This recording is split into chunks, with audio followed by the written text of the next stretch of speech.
So why do uranium stocks look like they are dying? If you've been following along for the last few weeks and or months, you know that the price action this week is not surprising, given where we are economically. The Sprott Uranium Miners ETF down 22% year to date compared to the Russell 2000 index. This is an index of small cap stocks plummeting. It looks like it's about to catch up to uranium mining price action, down 14% year to date. And then the S&P 500 down 8%, right? So why are all these assets correlated? Wall Street is fed up with Trump's tariffs. Stocks are off to their worst start to a year since 2022.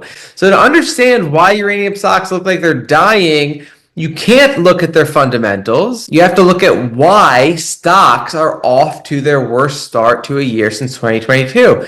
The charts look very similar.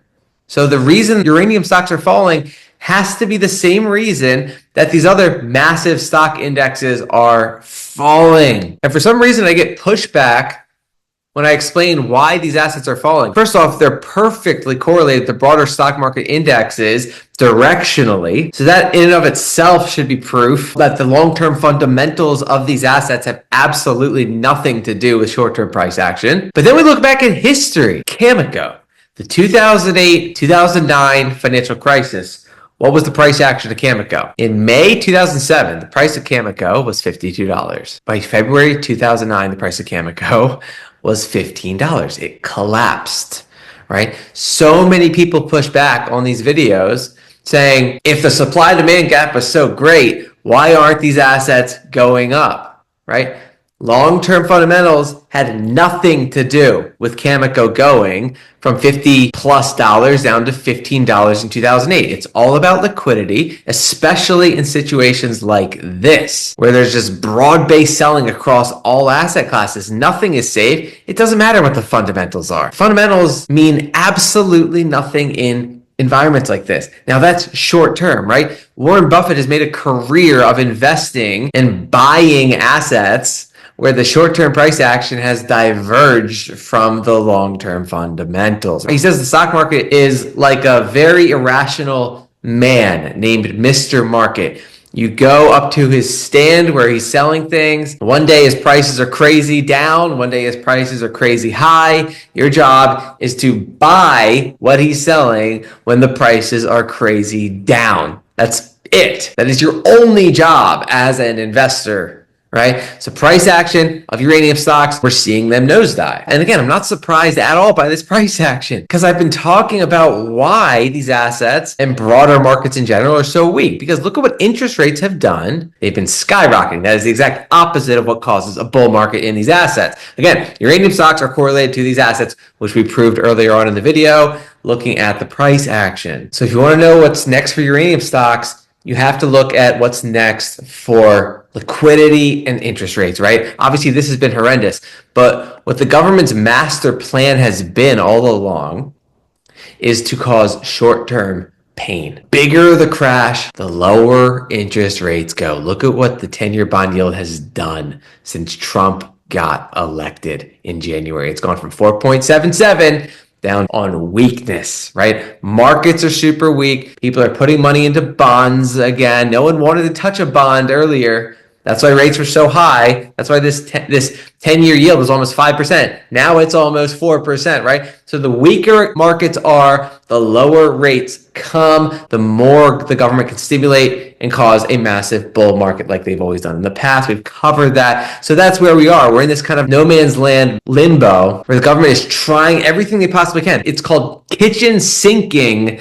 the economy. They want everything to sink so that rates can finally come down as bonds are seen as a flight to safety. People stop spending money. Inflation comes down. The money printer can be turned back on. That is the master plan. That is why all assets are falling. People can talk about tariffs all they want, but if the pandemic wasn't enough to hold down the market in 2020, tariffs aren't going to be enough to hold down the market if the government decides to turn the money printer back on, right? They're not turning the money printer back on because of where we are with rates. They want these things down, right? So expect weakness as they've been telling us all along. Again, Elon Musk, Trump allies say his tariff plans could cause short-term pain for consumers and therefore for investors. So that is why uranium stocks look terrible. Again, what would Warren Buffett do? He looks to see if Mr. Market is being irrational, if he can get what he wants at a low price, while the fundamentals of that asset are skyrocketing long-term. That's the sweet spot for early stage investors in revolutionary assets. So what are the fundamentals of uranium? Well, this is Elon Musk. April 2, 2025. As I said a few years ago, the AI scaling constraint will move from chips to voltage transformers to electricity generation. This is worrying for US leadership in AI long term. So he's saying electricity generation is going to be the scaling constraint on AI. And that's worrying for the US because the US needs to get its act together to generate more electricity. He's responding to this massive development from China that says, take 8 minutes to learn about China's new mega dam that will redraw the entire river flow of Southeast Asia. China is investing in itself with great works of a hard physical infrastructure. You have to imagine pursuit of such works unifies and makes its people proud, right? So what is the US's solution for this supply crunch of electricity? Well, again, Elon Musk is one of the most powerful people on the planet because he's so close with President Donald Trump, who is the most powerful person on the planet. What is Elon Musk's solution?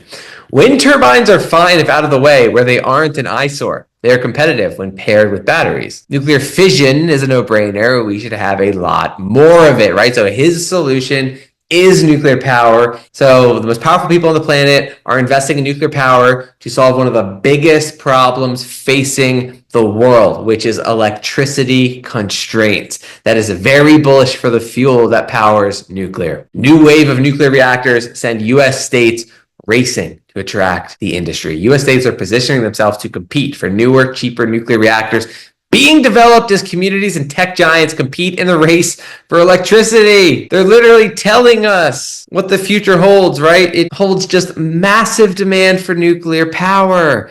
So who cares what the price is doing in the short term? If you're a long-term investor, it really doesn't matter because the biggest institutions on the planet are racing to accumulate as much nuclear power as possible. Dow wants to power its Texas manufacturing complex with new nuclear reactors instead of natural gas. It's happening all over the world beyond imagination. Russia unleashes these 8 nuclear reactors to power massive icebreakers and supercharged plants. It's not only going to power AI, it's going to power ships, spaceships. It's going to power everything in the future. We've been covering how uranium is in a multi-decade supply crunch. There's not enough above ground.